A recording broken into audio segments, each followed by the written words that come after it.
কাৰ্বি আংলঙত যিদৰে আমি ছবি দেখা পালোঁ যে বৰ্তমান কাৰ্বি আংলং কাউন্সিলৰ চিফৰ ঘৰ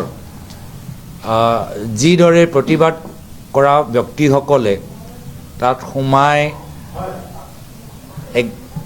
ভাঙি আৰু জ্বলাই দিছে, সেইটো লোকতন্ত্ৰৰ প্ৰতিনিধি হিচাপে আৰু বিশেষকৈ কংগ্ৰেছ দলৰ প্ৰতিনিধি হিচাপে আমি দুখ পাইছোঁ।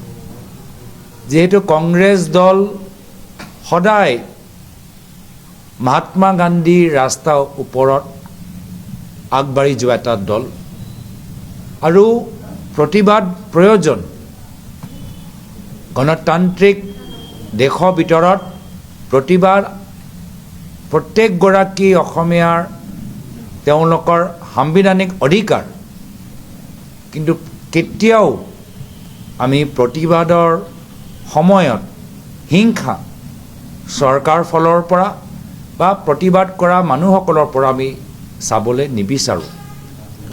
কাৰ্বি আংলঙত যিদৰে আমি ছবি দেখা পালোঁ যে বৰ্তমান কাৰ্বি আংলং কাউন্সিলৰ চিফৰ ঘৰ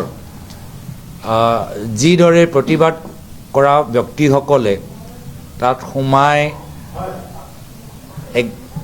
ভাঙি আৰু জ্বলাই দিছে, সেইটো লোকতন্ত্ৰৰ প্ৰতিনিধি হিচাপে আৰু বিশেষকৈ কংগ্ৰেছ দলৰ প্ৰতিনিধি হিচাপে আমি দুখ পাইছোঁ।